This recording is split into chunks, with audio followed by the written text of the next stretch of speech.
Jadi beberapa tahun lalu itu sempat heboh kasus korupsi yang terjadi di salah satu perusahaan BUMN yang bernama PT Asabri.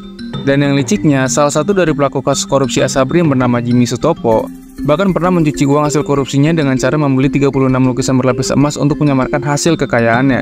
Di salah satu lokasi apartemen yang digeledah ditemukan lukisan saudara yang diduga berlapis emas sebanyak 36 buah. Bahkan kasus-kasus pencucian uang lewat karya seni itu udah banyak dilakuin para pelaku kriminal untuk memutus jejak hasil kekayaannya. Pertanyaannya, kenapa karya seni itu selalu jadi tempat untuk pencucian uang yang populer?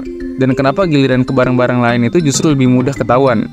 Sebenarnya kalau kita ngomongin pencucian uang itu ada 3 tahap, yaitu placement, layering, dan yang terakhir adalah integration. Di sini gue akan jelasin ya secara detail gimana cara ini bekerja, karena gimana pun tindakan ini adalah bentuk kriminal yang nggak boleh dilakuin. Tapi gue akan kasih gambaran kasar aja dari ketiga lapis ini.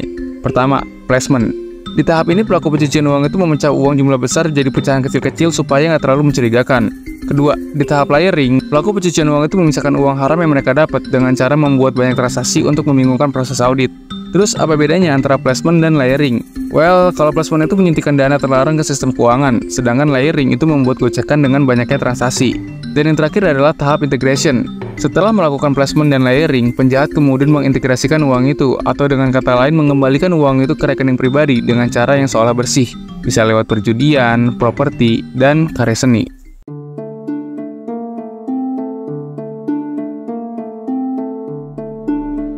Gue akan ngasih gambaran sedikit gimana suatu harga itu bisa terbentuk dalam karya seni. Misal si A adalah pelukis dan si B mau beli lukisan si A seharga 1 miliar rupiah. Kalau si A dan si B sepakat, berarti si B bisa bawa pulang lukisan si A dengan harga 1 miliar rupiah. Dan keesokan harinya si B jual lagi lukisan itu ke si C dengan harga 10 miliar rupiah.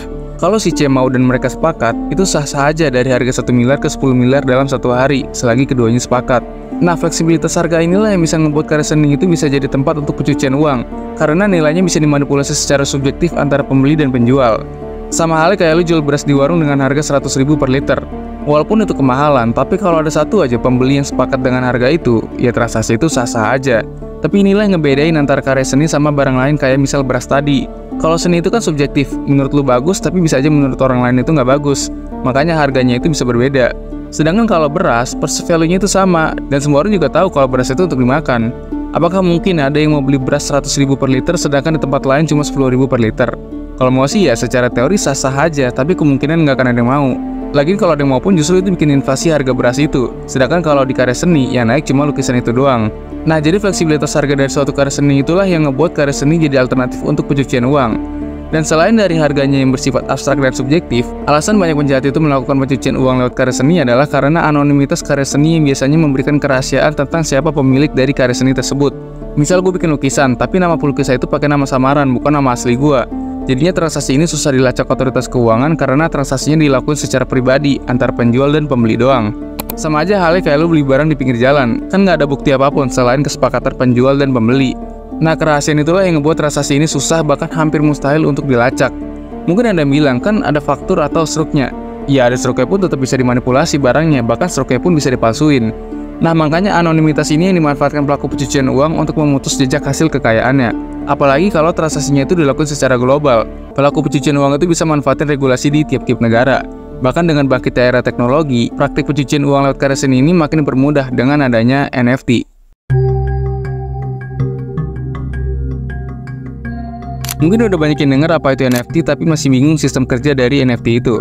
Simpelnya, NFT adalah data berupa gambar, video, atau aset digital apapun yang nantinya data itu disimpan di dalam blockchain. NFT ini nggak bisa ditukar sama NFT lainnya, kayak misal gue beli NFT pakai NFT yang gue punya, karena transaksi NFT ini cuma pakai mata uang kripto.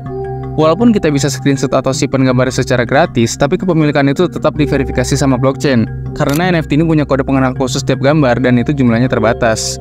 Jadi walaupun lu bisa lihat bahkan screenshot gambar secara gratis, tapi untuk punya NFT itu lu harus beli.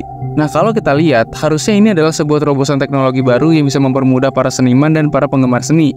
Tapi selayaknya semua teknologi baru, pasti ada celah untuk melakukan tindak kejahatan. Digitalisasi karya seni ini menciptakan fleksibilitas, yang tadinya barang itu berbentuk fisik dan harus dikirim dulu, sekarang cuma dari gadget aja kita bisa melakukan transaksi. Masalahnya, fleksibilitas ini dimanfaatin banyak pelaku kejahatan untuk melakukan transaksi ilegal lewat sistem pembayaran yang decentralized atau tidak terpusat. Jadi kalau transaksi biasanya kan ada pihak ketiga berupa bank. Jadi si A ngirim uang ke bank dan nanti bank ngirim uangnya ke si B. Makanya transaksinya itu lebih mudah dilacak. Nah, sedangkan kalau decentralized, transaksinya itu peer-to-peer, gak ada pihak ketiga. Jadi si A langsung transfer kriptonya ke si B. Makanya mudah untuk mencuci uang di sini karena selain fleksibel, harga seni itu juga abstrak. Bahkan melansir dari website Elliptic, sejak tahun 2017 itu ada 8 juta US dollar uang haram yang dicuci lewat platform berbasis NFT. Nah, sebenarnya praktik ini udah mulai direda dengan adanya syarat KYC di beberapa exchange. Jadi KYC ini mewajibkan tiap pengguna itu melampirkan data pribadi kayak nama, foto KTP, email, dan lain-lain. Cuma masih ada beberapa exchange yang nggak menerapkan sistem KYC ini. Akhirnya mereka nggak bisa beroperasi di beberapa negara yang mewajibkan KYC. Tapi walaupun mereka dilarang di beberapa negara, masih ada banyak penduduk negara itu yang menggunakan VPN untuk akses ke exchange itu.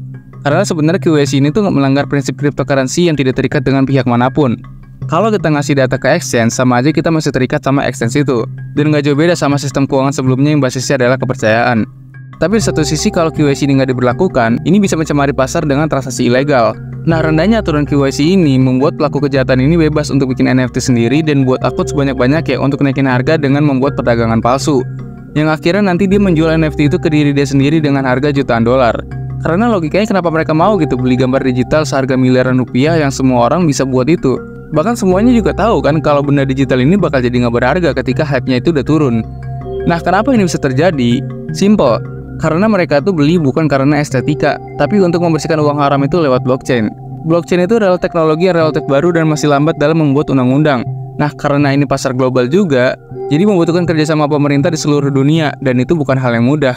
Makanya beberapa negara udah mulai membuat aturan KYC itu tadi untuk menjaga keamanan dan meminimalisir tindak kriminal yang terjadi.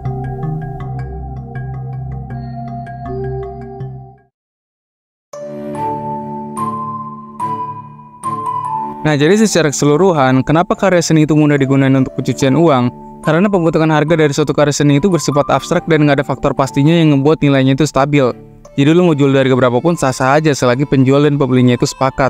Ditambah lagi dengan masuknya digitalisasi karya seni, semua itu bisa disetting sedemikian rupa seolah transaksi itu legal.